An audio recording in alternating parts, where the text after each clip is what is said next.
S.C. Johnson, una compañía familiar.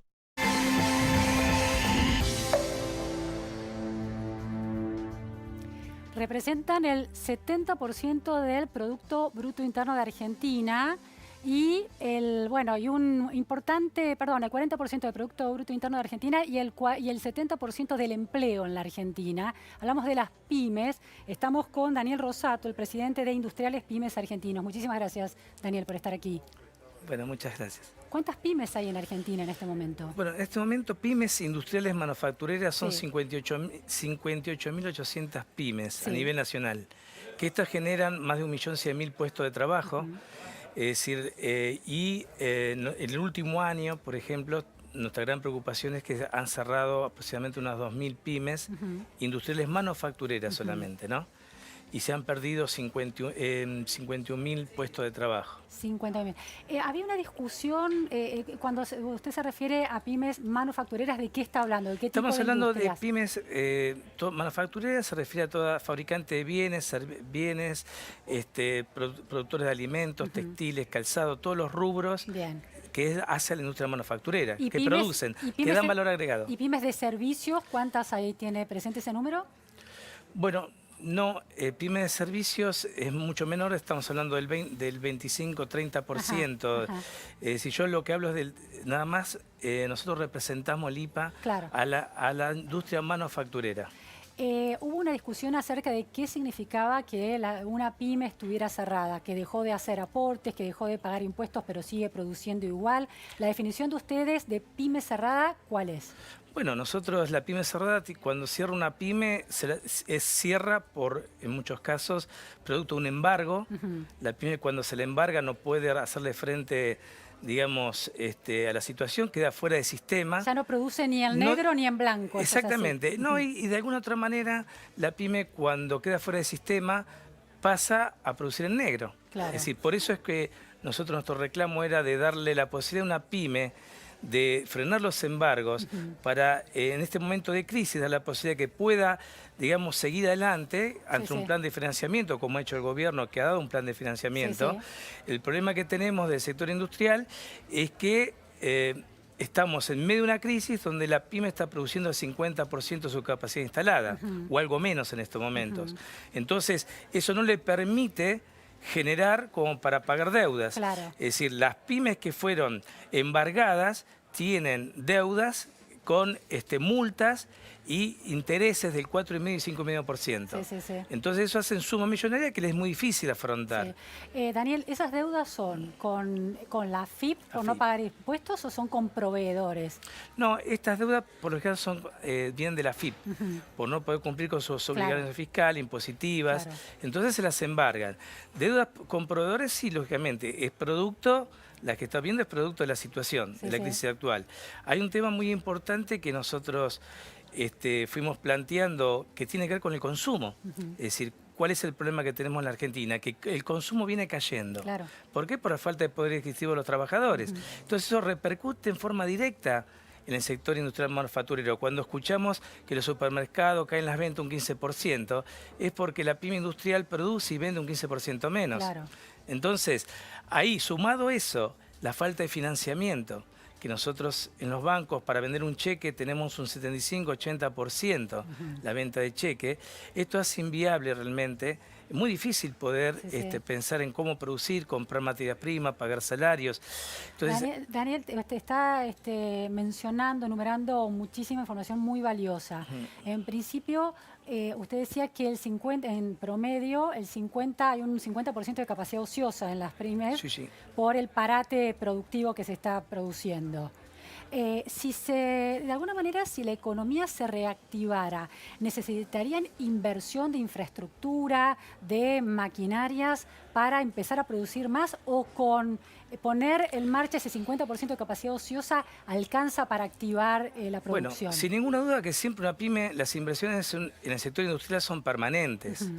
Pero digamos que acá el problema pasa por otro lado, es decir, hay pymes que están muy tecnificadas, que han invertido y realmente no pueden competir. Entonces eso tiene que ver con los altos costos de la producción que tenemos en la Argentina. ¿Y cómo se integran esos altos costos? Muy bien, presión tributaria tenemos. Es decir, nosotros, por ejemplo, no podemos pagar un IVA de 30%, como en el caso de la energía, electricidad, Sí. Y vender con el 21%. No podemos pagar una energía, un gas que compramos en Boca de Pozo dolarizado, en Sí. dólares. La factura nos viene en dólares. Hace pocos días atrás, el dólar fue a 60. Nosotros Sí, sí, sí. pagamos la factura de gas a un dólar de 60 Sí, y sí. estamos vendiendo un dólar de 45. Claro. Entonces ahí se produce realmente una pérdida una muy brecha, grande, muy claro, grande. sí, sí. Y en el caso de las exportaciones, que no me quiero olvidar, porque es muy importante, nos está ocurriendo ahora. De las pymes de las pymes manufactureras, ¿cuántas están exportando en este momento? ¿Qué porcentaje? Hoy están exportando, no llegan al 5%. Ah, muy poco. De 53.000 pymes que hay en el país. Exactamente, pero eso se A ver. debe a un problema, bueno, que es circunstancial, es un problema que creemos que por la situación económica, la falta de competitividad que hoy Sí. tiene una pyme, y aquellas que están exportando, se están viendo en este momento ante un problema, que no están pudiendo cobrar las exportaciones. Ajá. Hace cosa de 15 días atrás, cuando el gobierno decide aplicar las restricciones, Sí. ¿sí?, al tipo de cambio, el Banco Central da la orden a los bancos de no prefinanciar las exportaciones, ¿sí?, de las empresas grandes. Lo que ocurre es que hay empresas medianas, industriales, Sí, sí. que necesitan prefinanciación de las exportaciones. ¿Eso qué quiere decir prefinanciación de las exportaciones? Significa que hay pymes que por cuestiones estratégicas, comerciales, necesitan vender a 180, 360 días. Ajá. ¿Por qué? Porque tenemos que competir. A veces no solo no basta con el precio, sino tenemos que dar plazo. Sí, sí. Entonces vendemos con una carta de crédito Claro. a ese plazo. Esa carta de crédito los bancos no la están prefinanciando.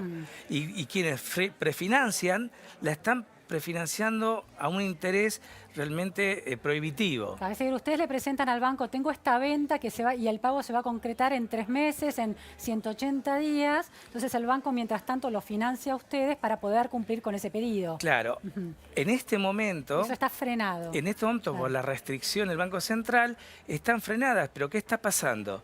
Que una pyme que solamente se dedica a exportar el 90% de lo que produce, prácticamente al costo para poder sostener el mercado, su cliente, ocurre que no tiene dinero para pagar Claro. los compromisos de pago que tiene hechos. Claro. Es decir, la pyme exportó, quiere cobrar, se encuentra que no le liquidan sus exportaciones, Sí, sí, sí. y no puede pagar luz, gas, salario, comprar materias primas.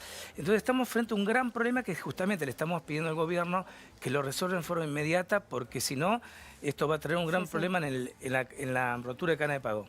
Daniel, también está el el problema de los fondos comunes de inversión, ¿no? Que muchas pymes usan para, de alguna manera, conservar el valor de su dinero y después tener capital de trabajo. ¿Cómo funciona esto? Sí, eso funcionaba bien hasta hace un tiempo, a partir de estas nuevas medidas, digamos como que no hay dinero. Sí mismo los fondos ¿Cuál era de la inversión... lógica para apelar al fondo común de inversión por parte del dueño de una pyme? Bueno, uno presenta toda la documentación, se asocia a ese fondo de inversión y le presta dinero a un plazo, ¿sí?, donde realmente ahí podemos conseguir financiamiento. Lo que ocurre es que, bueno, ahora en este momento no es tan fácil, debido a la situación, ¿no? Claro. ¿Cuál es el sector de la numerosa cantidad de pymes que hay? ¿Cuál es el sector más afectado? Si es que hay uno más que otro. Sí, el sector autopartista es el sector más afectado, que está trabajando el 25% de su capacidad instalada. Después le sigue el sector de máquinas y bienes de capital, que también está alrededor de trabajando el 38%, 40%.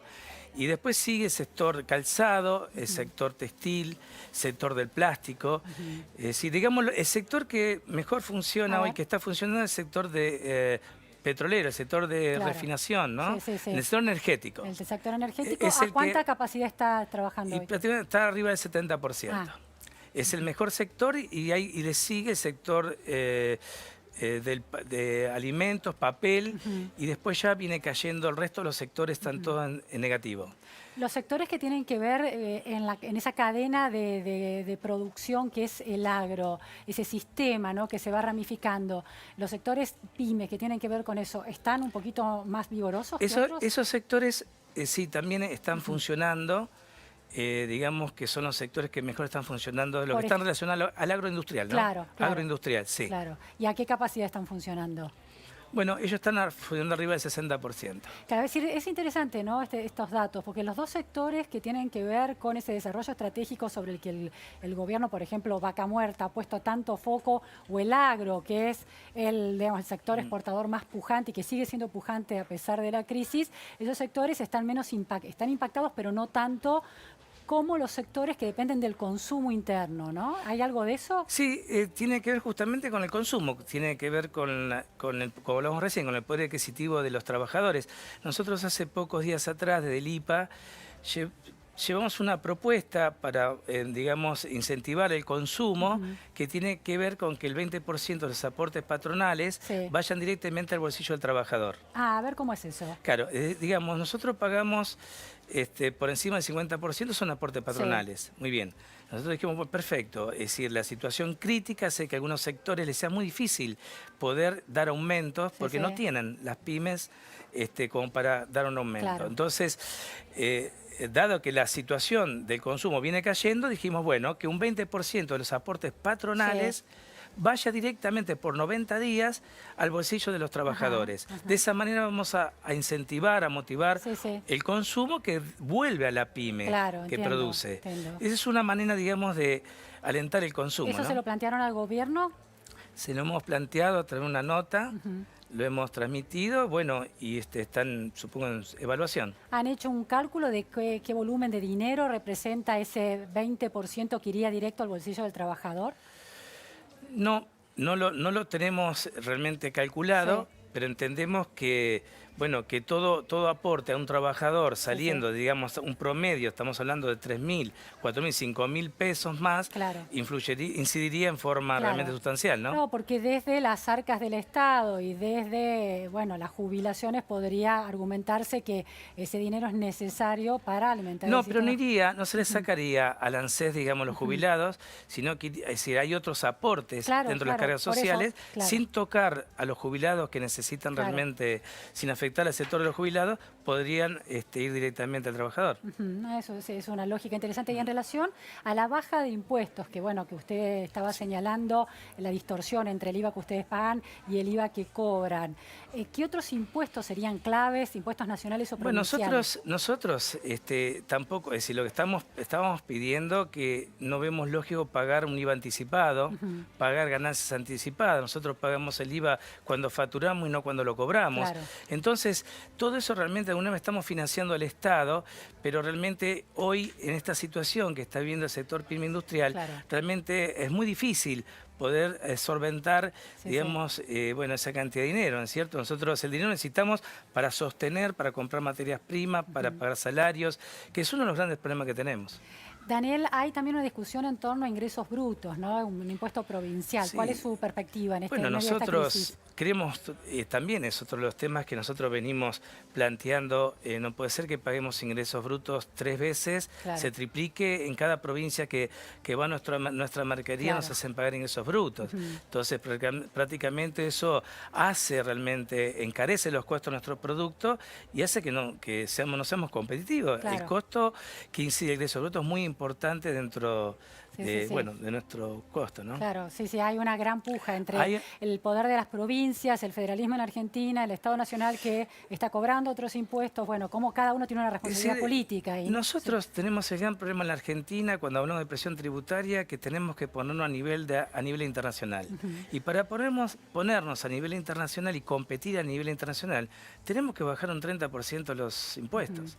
Por lo menos. No impacta que Europa estamos, la presión tributaria argentina es un 30% más. Entonces, el financiamiento en Europa para el sector industrial es de 0, 1,5%, nosotros 70, 75%. Entonces, esas cosas son las que tenemos que cambiar. No entendí eso, ¿cómo es eso? Claro, un industrial pyme europeo va al banco a pedir dinero y le prestan dinero tasa cero. Tasa de interés, está bien. Tasa de interés 0, 1,5%. Es decir, hay bancos que dan 0%, otros hasta 1,5%. Argentina 75-80%. Claro, claro. Eso hace imposible que podamos ser competitivos. Ese es el gran problema que tenemos, que tiene la industria argentina. Sí. Si cuando hablábamos nosotros de el convenio con la Unión Europea, que nosotros nos quejábamos, es porque realmente hoy tenemos que resolver los problemas internos. Claro. Es decir, eso a futuro, queremos integrarnos al mundo, queremos competir, porque creemos que estamos en condiciones de competir. Argentina, uno de los problemas más grandes que tenía se está por solucionar, que es el problema energético. Vaca Muerta es el desarrollo, la esperanza y ese, digamos, para la Argentina. Sí. Entonces, a futuro ya tenemos solucionado el peor de los problemas, que es la energía para poder producir. Sí. Pero tenemos que resolver el otro problema, que son los impuestos, la presión tributaria, que hace de que no seamos competitivos. Daniel, dos preguntas finales. Por un lado, el tema de cómo esa baja de impuestos puede impactar en los derechos de los trabajadores, que es otra discusión que se da en Argentina. Bueno, es decir, a ver, yo creo que esto es una rueda, es un efecto dominó. Nosotros, si somos competitivos, esa baja de impuestos se compensa con la mayor producción. Si nosotros somos competitivos porque tenemos costos competitivos, vamos a producir más, vamos a poder exportar. Por ejemplo, no podemos pagar impuestos para exportar. Hoy tenemos retenciones a las exportaciones, que realmente eso también incide. Claro, se extendió a todos los sectores. Claro. Y sí, de alguna manera ese impuesto a las exportaciones limita la venta de una pyme. Prácticamente es la limitante. Entonces lo que tenemos que hacer... Impide de alguna manera, lo está diciendo, claro. La limitante para exportar. Sí. Impide que una pyme pueda exportar. Por eso es que, bueno, yo creo que entiendo de que el gobierno está trabajando y, bueno, se va a trabajar en todas estas medidas, pero hoy estamos enfrentando ese gran problema que, bueno, que no pasa por las pymes, sino pasa por una política industrial. Daniel, hay una cuestión con el dólar, el valor del dólar, el impacto en la inflación y también el impacto en la pérdida de valor adquisitivo de la gente, ¿no? Esos círculos viciosos tan difíciles de romper en la Argentina. La tasa de interés ha sido una herramienta del Banco Central para intentar atraer el peso, la gente, a los ahorristas al peso y que no se fueran al dólar. ¿Cuánto les impacta a ustedes la suba del dólar y cómo ven esas herramientas que el Banco Central ha estado poniendo en marcha para intentar contenerlo? Bueno, a ver, el dólar para nosotros es el eje de la inflación. Es uno de los ejes que hacen la inflación. Es decir, ¿por qué? Porque el dólar impacta directamente sobre el costo energético. El costo energético incide entre un 15 y 30% de lo que sale los costos producir de ustedes, un producto, una unidad. Entonces, eso significa de que el dólar es realmente uno de los problemas que hace el aumento, el incremento del dólar al costo energético. Por eso nosotros pedimos la especificación. Así que los insumos están todos dolarizados. Tanto todos los insumos, las materias primas que compramos para producir, están todas a valor dólar. Entonces, detrás de todo esto también hay una cierta especulación que se viene produciendo cada vez que están estas variables económicas, estos aumentos desproporcionados del dólar, que los fabricantes, los formadores, tratan de cubrirse de alguna manera y realmente hay sobrecostos que nosotros no podemos absorber. Muchísimas gracias, Daniel, por estas precisiones en el mundo de las pymes claves, bueno, y el dilema de Argentina, estos dilemas difíciles de romper en la Argentina. Muchas gracias. Nos vamos ahora a un corte en la Repregunta Noticias a Fondo y enseguida volvemos.